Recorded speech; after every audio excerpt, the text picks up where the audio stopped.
श्री राम जय राम जय जय राम, श्री राम जय राम जय जय राम, श्री राम जय राम जय जय राम, श्री राम जय राम जय जय राम, श्री राम जय राम जय जय राम, श्री राम जय राम जय जय राम, श्री राम जय राम जय जय राम, श्री राम जय राम जय जय राम, श्री राम जय राम जय जय राम, श्री राम जय राम जय जय राम, श्री राम जय राम जय जय राम, श्री राम जय राम जय जय राम, श्री राम जय राम जय जय राम, श्री राम जय राम जय। कुसुमित अति शोभा गुंजत चंचरीक मधुरोभा, नौ तर पल्ले, इस तरह का ये आज जो है आपका मैं बताना चाहूँगा। ये आप देख रहे हैं,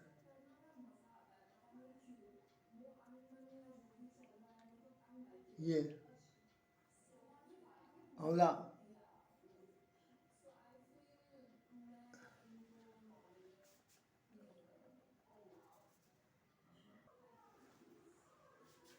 इसमें लिखा हुआ है, देखें आप, बेहतर कल के लिए हरित की पहल की जा रही है।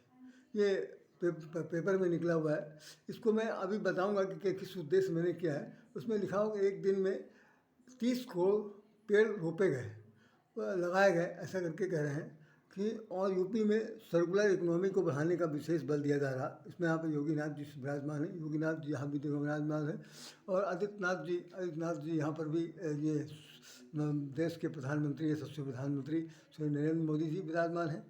ये हमारे पास बढ़ रही है हरियाली, स्वच्छ हो रहा है पर्यावरण। ये लिखा हुआ है पौधारोपण संग हरित ऊर्जा का उपयोग है। और ये एक प्रकार का ये एग्जॉस्ट है जहाँ पर सब लोग, रिजॉर्ट है जहाँ पर सब लोग रहते हैं, अपने अपने ढंग से उनका जीवन निर्वाह होता है। तो ये खास बात है जिस पर मैं आज लिखना चाहता हूँ, कहना चाहता हूँ कि बढ़ रही है हरियाली, स्वच्छ हो रहा पर्यावरण। जय राम, श्री राम जय राम जय जय राम, श्री राम जय राम जय जय राम, बोलिए सब रामचंद्र महाराज जी की जय। आज वास्तव में अक्षय नवमी, दूसरे शब्दों में आंवला नवमी का दिवस है, और एक बहुत बहुत पुनीत दिवस के रूप में माना जाता। मेरे मन में बड़ी इच्छा थी कि मैं इस बात पर 2 शब्द कहूँ, क्योंकि किसी बार में भी आज नहीं निकला, न इससे पहले भी कोई बातचीत हुई, और काफ़ी लोग इसके बारे में जानकारी रखते हुए भी नहीं जानते हैं कुछ भी। तो मेरे मन में आया कि इस पर कहना चाहिए। आज अभी मैं हनुमान सेतु गया था, तो वहाँ पर हनुमान जी महाराज के दर्शन किए। तो उसके बाद फिर वहाँ के जो पुजारी महोदय हैं, उन्होंने ये तुलसी की माला है जो मैं पहने हुए हूँ, उन्होंने मुझे अर्पित किया कि भाई आप ये वो मैं प्रसाद रूप में दे रहा हूँ। मैंने सिर उधार कर लिया, और मैं यहाँ पर पहने हुए हूँ आपके सामने कि माँ तुलसी माता जी का भी एक वरद हस्त प्राप्त है, जिसके आधार पर मैं 2 शब्द बोले जा रहा हूँ। वास्तव में पर्यावरण की सुरक्षा के लिए जी जान से लोग लगे हुए हैं। पूरे विश्व में इस बात का एक आंदोलन चल रहा है कि हमें पर्यावरण की सुरक्षा करनी है, रक्षा करनी है, और किसी प्रकार के पेड़ों की कटान, जंगलों की कटान इत्यादि पर रोक लगाना चाहिए। जो लोग ऐसा कहीं कर रहे हैं तो उन्हें दंडित किया जाना चाहिए।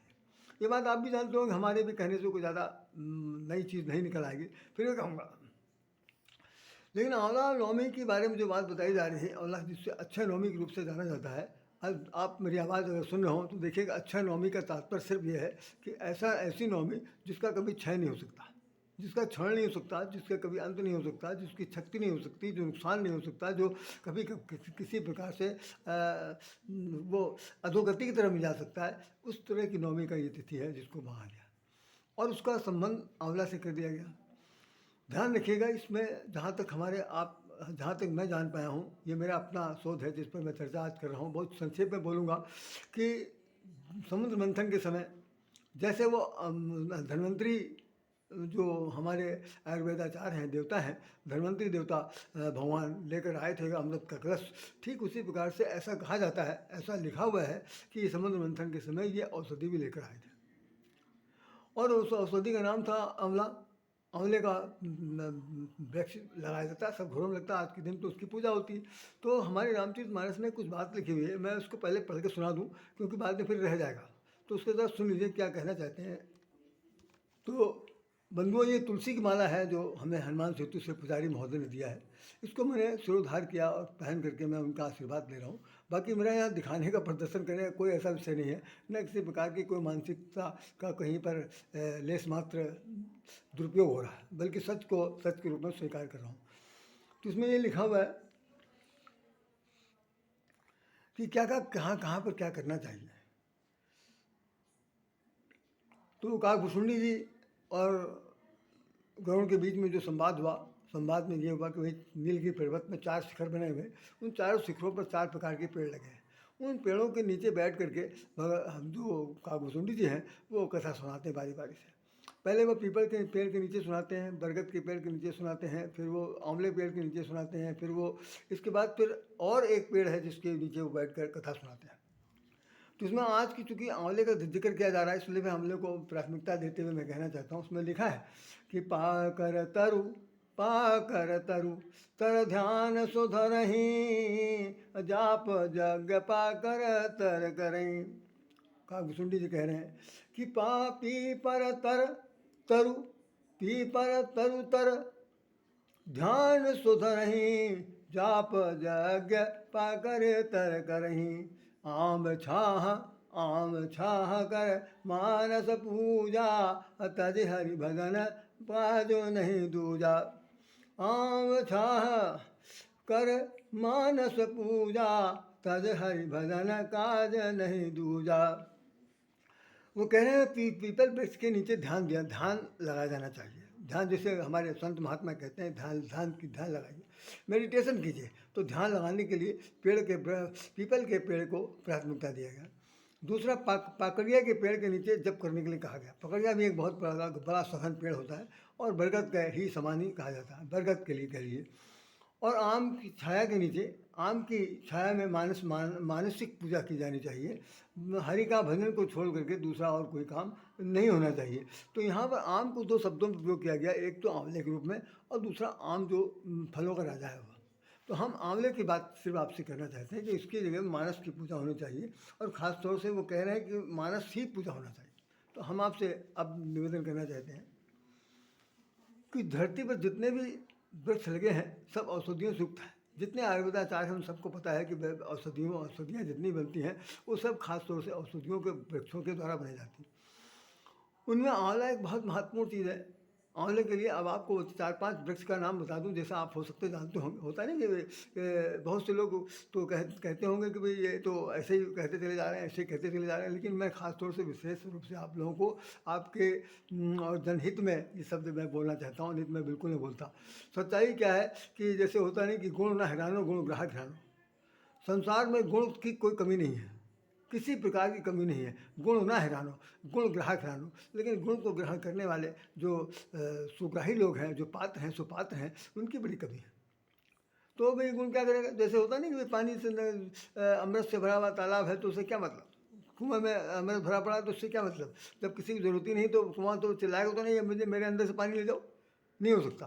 गोस्वामी जी ने रामचरितमानस में लिखा है कि सकल पदार्थ है जग माही, अकर्म ही नर पावत नाही। बहुत अंडरलाइन करने वाला सेंटेंस है, बहुत ही सर्वव्यापी है। इस पर बहुत ही प्रचलित भाषा में कहा जाता है कि कर्महीन नर पावत नाही।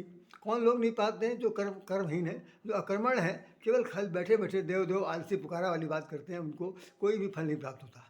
और भगवान ने इतना इफरात दे दिया, इतना इफरात दे दिया है कि मैं समझता हूँ कि आप अनुमान नहीं लगा सकते हैं। जिस वक्त कोई जब सीज़न की कोई चीज़ आती है, आप खुद देखते होंगे, अपनी आंखों से देखते होंगे, चाहे फसल हो, चाहे फल हो, चाहे जो चीज़ भी हो। अरे भाई बीज तो एक ही लगाया जाता, एक पेड़ के अंदर, एक दाने के अंदर कम से कम 100 दाने निकलते हैं, हज़ार दाने निकलते हैं। तो कितना है? प्रकृति तो बिल्कुल सोना वाली है। चाहे वो गेहूँ का हो, चाहे अनाज का हो, चाहे धान का हो, चाहे खेत खलिहान का हो, चाहे फल फूल का हो, चाहे औषधि का हो, चाहे किसी चीज़ का भी हो। इफरात हद से ज़्यादा होता है, हद से ज़्यादा पैदा होता है। ये क्या है? भगवान की ही देन है। भगवान के यहाँ कोई टैक्स पैक्स नहीं लगा हुआ।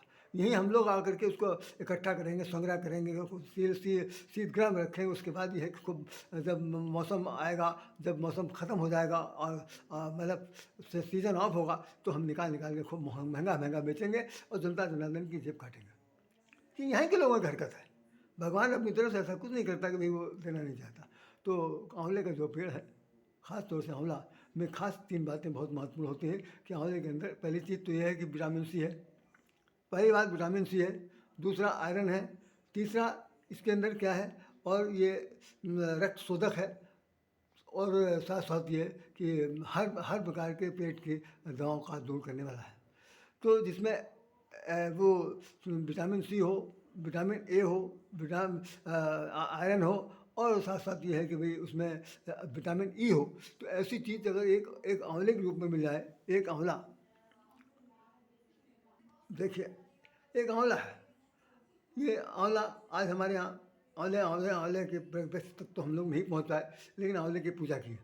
तो आंवले की पूजन में 9 आंवला हमने भगवान विष्णु को अर्पित किया है। तो और उसके बाद उनकी जैसे वो गोरोचन तिलक इत्यादि लगा करके पूजा कर दी गई। जैसे वृक्ष की पूजा की जा सकती, तो वृक्ष नहीं मिला, वृक्ष की टहनी नहीं मिली, तो वृक्ष के फल को ही मान करके उनकी पूजा की गई। इसके अलावा और हम 2-3 चीज़ बताना आपको चाहते हैं, जो खासतौर से औषधि का चूँकि मामला है, इसलिए आपको सुन लीजिए, समझ लीजिए। हो सकता है समझ में आ जाए तो बहुत अच्छी बात, ना समझ में आए तो भाई भगवान जाने। तो जैसे ये आंवले का पेड़ लगा हुआ है, वैसे बेल के पेड़ की बहुत बड़ी महत्ता है। बेल के पेड़ की महत्ता है, और फिर उसके बाद नीम के पेड़ की बड़ी आवश्यकता है। नीम भी एक औषधि के रूप में प्रयोग किया जाता है, बेल औषधि के रूप में प्रयोग किया जाता है, आंवला औषधि के रूप में प्रयोग किया जाता है। और साथ साथ ये है कि आपको सब बता दूं, इन सब चीज़ों के अलावा एक नाम और है जिसको कि तामसी भोजन में शामिल जरूर कर लिया गया, लेकिन ऐसा कहते हैं कि जिस वक्त आसमान से तमाम सारे जो अमृत टपका था, तो उसमें एक लहसुन का भी नाम था। लहसुन की बड़ी खास विशेषता यह है कि भाई वो तो जड़ से निकलता है, वो तो एक प्रकार का गांठ रूप में होता है, लेकिन लहसुन जो है वो भी अमृत का काम करता है। आजकल तो मार्केट में अमृत के वो औषधि के रूप में उसके वो कैप्सूल्स वगैरह मिलने लगे हैं। डॉक्टर अगर कैप्सूल लिख देगा तो आप खा लेंगे। हम अगर आपसे कह देंगे कि सवेरे एक बासी मुँह, अगर आपको गैस्ट्रिक ट्रबल है, गैस की कोई प्रॉब्लम है, वात रोग है, तो आप सवेरे खा लिया करिए, या किसी आयुर्वेदाचार्य कह दे, कोई और व्यक्ति बता देवे, तो आप मन में भिनभिनाएंगे कहीं खाए कि नहीं खाए, खाए कि नहीं खाए, नुकसान करे पता नहीं क्या करे, लो भाई कैप्सूल डॉक्टर ने लिख दिया तो खा लिया। इसी प्रकार नीम की पत्ती का बहुत बड़ा महत्व है। आप ये देखेंगे कि नीम की पत्ती में बताते हैं इतनी ज़बरदस्त औषधि होती है कि रोगनाशक है, परिचित रोगनाशक है, एंटीबायोटिक है, और उसकी पत्तियां कोपले खाई जाती हैं। हम आपको बताएं कि हमारे आपके बीच में एक कौम है जिसका नाम बंगाली को परिवार। बंगाली परिवारों में खासतौर से जिस वक्त चैत का महीना आता है, अप्रैल का महीना, तो उस वक्त ये लोग एक सब्जी बनाते हैं जिसका नाम चड़चड़ी है। आप कभी किसी बंगाली से पूछ लीजिएगा, क्योंकि मैं बंगाली स्कूल पढ़ा हूँ, बंगाली कल्चर मुझ पर प्रभाव डाला है, बंगाली समूह के साथ मैं रहा हूँ, उनके साथ मैंने पढ़ाई की, इसलिए मैं जानता हूँ कि क्या है कि खाना पीना मैं बहुत अच्छी तरह जानता हूँ। तो उनमें एक चड़चड़ी तरह की सब्ज़ी बनती है, उसको ये उससे जैसे हम लोग घर में मेथी से, जीरा से, हींग से, इत्यादि चीज़ से तड़का लगाते हैं, ऐसे ही वो ये नीम की पत्ती का तड़का लगाते हैं। और यहाँ तक कि नीम की पत्ती से ही वो नमक और भात मिलाकर खाते हैं। उनसे मैंने एक बार पूछा ऐसा क्यों, कह रहे इससे रोग दूर हो जाएगा, पेट के कीड़े मर जाएंगे, सब कुछ खत्म हो जाएगा, और ये बहुत ज़रूरी है। तो ये अप्रैल के महीने में जब इसकी नई नई कोपलें आती हैं नीम की, तो वो खिलाई जाती है। दूसरा, इसमें एक और देखेंगे आप खाने के मामले में, जो नीम की पत्ती के अलावा जो खाया जाता है, फिर तो आपका आंवला के लिए तो है ही।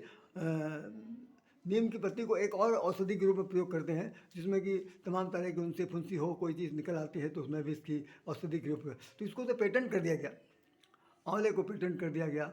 और पीपल के पेड़ के लिए तो कोई बात ही नहीं, क्योंकि वो ऑक्सीजन देता है, उसमें हमारे लिए देवता के समान है। आंवले का पेड़ भी देवता के समान हो गया। नीम का पेड़ आप देखिए, कई बार कहते हैं नीम और निम,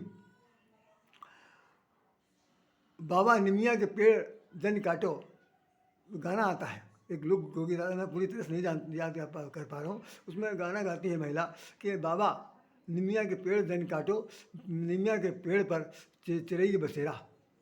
और चिरई कौन है? घर की वो बेटी है। चिड़ै जो उस नीम की डाली पर झूला डाल के झूलती रहती थी, फुदकती रहती थी, इस डाली से उस डाली, उस डाली से, चिड़ै जैसे उड़ती है वैसे वो अपने बाबा से निवेदन करती, बाप से नहीं कहती। क्योंकि बताते हैं कि दादी दादा को ब्याज बड़ा प्यारा होता है, तो वो दादा दादी से अपने बाबा से कहती है कि बाबा निमिया के पेड़ धन काटो, निमिया पर चिड़ै बसेरा, चिड़ै का बसेरा है। और कभी जब घूम फिर के हम आएंगे अपने ससुराल से तो इसी पर हम लोग फिर से नाचेंगे, गाएंगे, झूलेंगे, सब कुछ करेंगे। दूसरा, निम राजा राजा जनक के पिताजी हैं, वो भी सीता जी के कौन हुए, बाबा हुए। तो जानकी जी भी अगर ये गाना गा रहे हैं तो उनके लिए नीम से ही नीम की पत्ती में नीम बना, और वो नीम जो है पूजनीय है। उसकी उसमें बताती हैं इसमें देवी निवास करती हैं। जब कभी किसी को खतरा हो जाता है, कुछ हो जाता, तो नीम की पत्ती आसपास रखी जाती है। सब लोग जानते होंगे, मेरे बताने का कोई औचित्य ऐसा कुछ नहीं जिससे आप लोग सुन के आश्चर्यचकित हो जाएंगे। तो आंवले के लिए हमारे परम पूज्य गुरुवर जो हमारे जिनसे मैंने दीक्षा प्राप्त किया, वो बताते हैं कि अगर साल भर या पूरे 12 मास या यूँ कहिए जीवन पर्यंत जो लोग आंवला खाते हैं, चाहे वो चटनी के रूप में खाएं, चाहे आंवले मुरब्बे के रूप में खाएं, चाहे उसके कैडली के रूप में खाएं, चाहे उबाल के खाएं, चाहे पीस के खाएं, चाहे दाल में डाल के खाएं, चाहे जैसे भी खाएं, आंवले का जो लोग सेवन करते हैं वो कभी भी वो बूढ़े नहीं हो सकते। मतलब उनके चेहरे पर बुढ़ापे की कोई भी झलक नहीं आ सकती। ये बहुत बड़ी खास बात है। उन्होंने कहा गारंटेड मैं बता दे रहा हूँ। तो उन्होंने कहा भाई ये तो अलग बात है कि 70 80 90 साल का आदमी होने के बाद मरने का तो है ही है, लेकिन ये नहीं कि उसके लिए आंवले ने ठेका ले रखा है कि भाई हम अगर हमें खा रहे हो तो हम तो मरोगे नहीं, ऐसा बिल्कुल नहीं है। उन्होंने कहा कि शारीरिक जड़ता जो है वो इसके द्वारा निश्चित रूप से ये अवरोधक है और आपको स्वस्थ रख सकती है।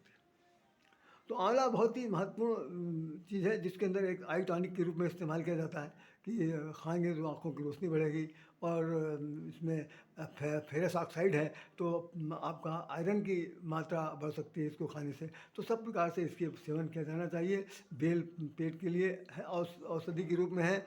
नीम के लिए हमने आपको बता दिया। इसके बाद और भी बहुत से ऐसे तत्व हैं जिनका वर्णन, सहजन का नाम लिया जाता है, वो भी अप्रैल के महीने में आता है। सहजन का फूल, सहजन की पत्ती, ये सब चीज़ें ऐसी हैं जो औषधियों के से के ही पक्ष में इनका नाम गुणगान भगवान ने कर दिया, हमें आप लोगों के लिए दिया है, वरदान के रूप में दिया है। कम से कम इनको काटा ना जाए, जहाँ तक हो इनको लगाया जाना चाहिए। ये पर्यावरण वाला जो चित्र हमने जो खासतौर से लगाया है वो महज इसी बात के लिए लगाया कि तुलसी, जिसको हम आज माला जिसकी पहन रखा है, तुलसी के लिए कहते हैं कि तुलसी तो माता है, तुलसी तो हरिप्रिया है, तुलसी तो यहाँ तक कि मरते हुए आदमी के कंठ में डाली जाती है। तुलसी दल का सेवन किया जाता है। तुलसी को हर रूप में प्रयोग किया जाता है। अभी तुलसी का विवाह होने जा रहा है एकादशी के दिन, तो मैं कुल मिलाकर कह रहा हूँ कि तुलसी का पेड़ हो गया, चाहे आंवले का पेड़ हो गया, नीम का पेड़ हो गया, आपका सहजन का पेड़ हो गया, या और बातें हो गई, तो इन सब चीज़ों को आज भले ही कड़वा है लेकिन स्वाद में कितना भी कैसा भी हो, आपके जीवन के लिए रक्षक है और रक्षा का काम करता है। तो हम आप सब लोगों के जीवन में चाहिए कि जैसे एक हमने बंगाली परिवार का नाम ले लिया, और ऐसे मेरे ख्याल से जितने भी आज आधुनिक समाज के लोग हैं वो आधुनिक चिकित्सा पर निर्भर करते हैं, उनको इन सब दवाइयों से कोई लेना देना नहीं है। यही कारण है कि आज हमारा ये ज्ञान, ये विज्ञान, ये औषधि, ये इसका प्रयोग सब बहुत ही पिछड़ा हुआ है। इसको रामदेव बाबा तो कम से कम आगे बढ़ा रहे हैं। बहुत पहले बैद्यनाथ और डाबर का मार्का चला करता था। अब कुछ प्रकृति हुई है, फिर भी घरों के आसपास जो है जैसे आपका एक घेकुआर है, क्या कहते हैं उसको, घेकुआर ही हम लोग हिंदी में कहते हैं, उसका नाम तो कुछ और है। तो जो लगाया जाता है कि एलोवेरा, ये सब औषधि के रूप में प्रयोग की जाती है।